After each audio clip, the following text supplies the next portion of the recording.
Hey, what's happening, fellas? We got NBA starting in about 1 hour from now, which means it's time to start diving into baseball. Take a quick 10-minute break to finish setting NBA lineups and then get right back into baseball. We are double sporting it right now. And you know what that means when we're double sporting it? It is a great time to head on over to the website and buy yourself a DFS 5-pack membership because that's what we're here for. You get two sports for the price of one. If nothing else, check out the day pass. Get yourself today's info, crush today, and then buy a pass. There we go, guys. Shout out to Overlaid Fantasy Sports as we do to start the show every single day. Our show sponsor, our boy DFS Wolfpack started playing yesterday. I'm sure some of you guys saw the tweet. Played in the $22 contest. Couldn't go 12-0 because that's very difficult. But by finishing in the top 10%, he made $220 off of his $20 investment for the day. Because not only do you get the 180, but you also get the extra bonus for beating, I forget the name of the guy. King Hap. Or this one's Sanders Show. It's somebody different in the bigger contest. Sanders Show. You beat him, you double your money there as well. You beat King Hap in some of these smaller contests, you double your money right there. I have not been having great luck lately getting in the top 10%, but every day I seem to beat King Hap to at least double my money, which I will take. Yeah, all day. But guys, the big thing here is the NBA jackpot, which is slowly approaching 20K. And I think we'd all be lying to say we couldn't use a little bit of that in our life. Mm-hmm. All right, let's move over to today's plays. We got a couple things to bring up before we actually get into it. But again, Matt already mentioned the day passes. They're up on the website. Get both sports for $5. Otherwise, monthly memberships, annuals, they all get everything. But for today, Tuesday the 4th and Wednesday the 5th, and these 2 days alone, we are running a very brief sale on the NFL package. One thing I'll bring up first, if the season for some reason gets canceled before it starts, everybody will get a full refund of their $59. This usually retails for $99, but for today and tomorrow, it is $59. We did get a couple of customers eke in here already. We would love to have you. The Venmo address is below. The PayPal address is below. For just today and tomorrow, $59, 40% off. You get the full NFL season, regular season, and playoffs. Get this fire. All right, guys. Subscribe if you're new to the station. Thumbs up is appreciated. And I will let you just kind of lead it off with your boy, Jesus Luzardo. So one of the best. Probably Jesus. Yeah, it's definitely Jesus, but I figured you knew that. One of the best pitching prospects in all of baseball. People, when the A's, said that he would be on the roster this year, people thought he would automatically be in the rotation, but they actually decided to put him in the bullpen to start off to kind of extend his arm to warm him up before they put him in the rotation. And I think that's great for him coming into tonight. I don't think we see him on that much short of a leash, because. What would be your guess on pitch count? Because I was thinking like 90. Yeah, I was thinking conservatively 85. Okay. So somewhere around 85 to 90 is exactly where I was. So yeah, not only is he one of the best pitching prospects in all baseball, who has been up with the big club pitching for them for a while, he's in a premier matchup tonight against a Texas team who is awful against left-handed pitching. He's affordable at 7,600. I talk to you about this all the time. When I make lineups, I usually pick 3 starters and rotate them in my 3-entry max. Well, I don't always do that. Yesterday, I chose 2 starters, and I rolled with Montes and Paddock. It's just who I rolled with.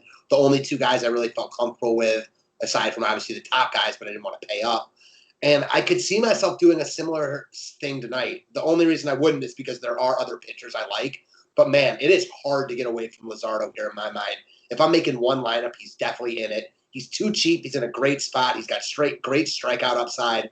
I mean, there's not a lot not to like, except that he's young and anything can happen with these guys. Good pitchers park to boot. Next up, you're going to talk about my boy, Jesus Aguilar. So I didn't even realize this. But yeah, 2 Jesuses right in a row. So I like Miami a lot tonight. They're not crazy cheap, which I think really makes them unowned. And all of a sudden, while people think of Miami as this minor league team, their lineup, and we'll go through it on members only, is not awful. John Means also is not awful, but he did not look good in his first start. I think Miami's chomping at the bit to get back to playing. We saw Philly a little bit last night. They were not awful against Garrett Cole. It was just Garrett Cole. If Means is off tonight, I think Miami really takes advantage of that. Big-time ballpark upgrade to boost, man. You're in one of the better hitting parks in the league coming from Miami. I know it doesn't really matter because they haven't been playing too much. They haven't played at all, really. But I think that this is risky, and there's a lot of bust potential here because it's Miami, and they're not good. They haven't played in a while. But I also think there's a lot of boom.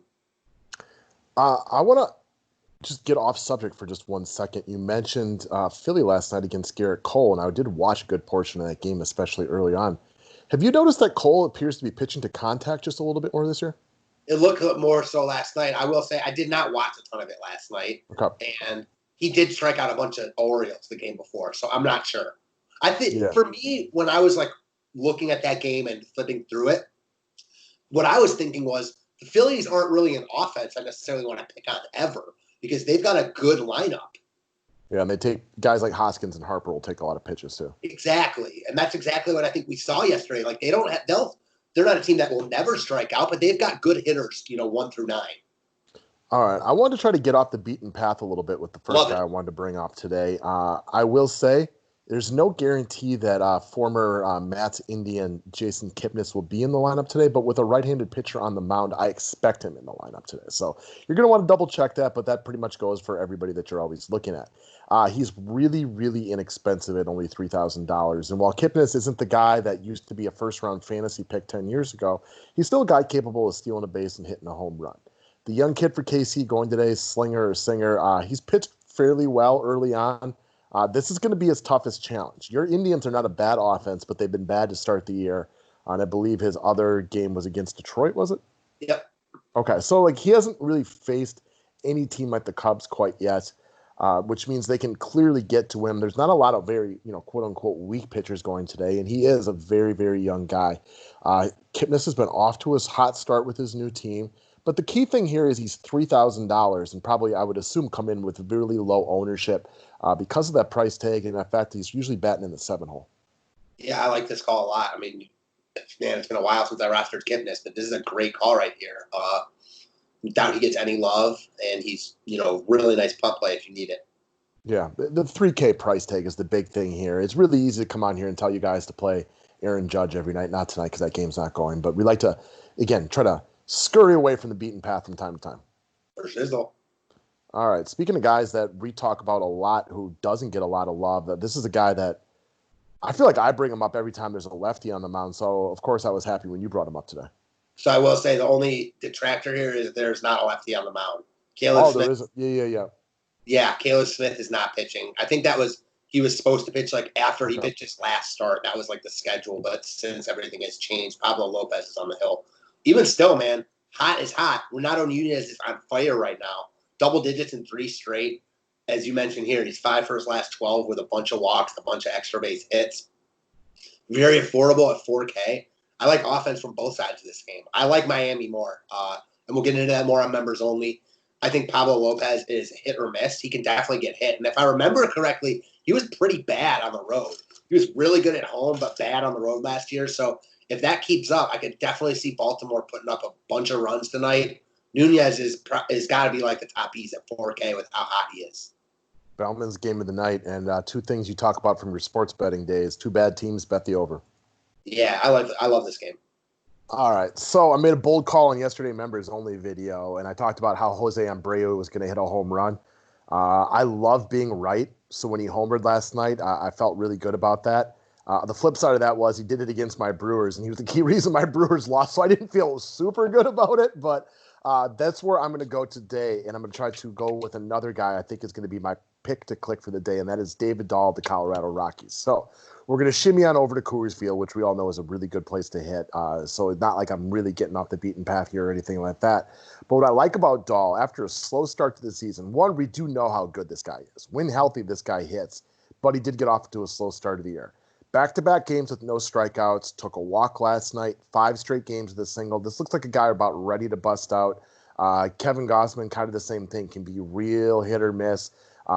Not a good place for him to be pitching today in Coors Field. Today's pick to click for me is to go with and spend the big money on David Dahl at 5,100 as he's going to hit a home run tonight. Yeah, I mean, after that Abreu call, I'm sure you're feeling good. So that hurt me. I bet the Brewers last night, so that was a killer for me. He looks like he's on fire. But going back to Dahl, yeah, man, gotta like some pieces of Colorado here against Gausman and Coors. Leading off, I love that he's hit a single in 5 straight. I love that you're feeling good after the Abreu home run. I'm sure he'll get love, but Colorado's expensive again. Neither side of that game was, too chalky last night, and I'm sure we'll see something similar tonight. San Francisco won't be owned hardly at all tonight, but Colorado probably the same. It's going to be tough to get to Dahl because for Yeah, my money, like the common sense angle is go roster Blackman, who has played significantly better and is a much bigger name. for sure. You know, Arenado hit his first home run of the season last night. So in Story, like that's the only reason I think Dahl, like, again, you're not sneaking up on anybody. You're not getting him at 1% or anything like that. But I don't expect him to be chalked tonight because I think he'd be like the fourth big money guy people would want to roster off of Colorado. Yeah, I get that. It's a good point. So the other guys are bigger names, and they just have a much longer track record of success. I mean, there's no way that you can look at David Dahl and put him in the same stratosphere as Charlie Blackmon or Nolan Arenado, who last time I checked is pretty good. Well, even now, like he might have upside higher than them, but he's not as good as any of them. No, no, those guys are all really, really good. But he's not as good as any of them right now. No, he hits when he's in there usually. But this dude has been derailed by injuries for seasons and has never been able to put it together with any kind of long track period of success. Whereas, like, we've watched Arenado be an MVP candidate for 4 or 5 straight years, win Gold Gloves every year. Charlie Blackmon, roster him at home against right-handers. Everybody knows that. Trevor Story might be the highest upside play out of all of them because he steals the most bases. I was thinking about this, and I mentioned that in the write-up the other day. Like, man, 2 years ago, it was like when there was a weak righty on the hill, Blackmon was like a lock, like chalk, like no matter what the price was, on a slate like even tonight when there's a bunch of good plays, he was a must in cash games. I think that was three. Maybe 3 years. I think it was 3 years ago when we first started talking baseball together. And like even you, who loves to fade Coors, is like Charlie Blackmon at home against the mediocre or less righty is a tough fade, my friends. Very tough fade. Because he was running too. Yeah, and then I want to say not last year, but the year before, he was not very good. And then last year, he definitely brought it back a little bit, but he isn't running like he once was. No, but this year he looks better than he has in the past couple of years. Yeah, again, it's early. We'll see if he keeps up, but he definitely looks like the guy that was tougher to fade. For sure. So that's what we got today, guys. Best of luck to everybody. Thanks, guys.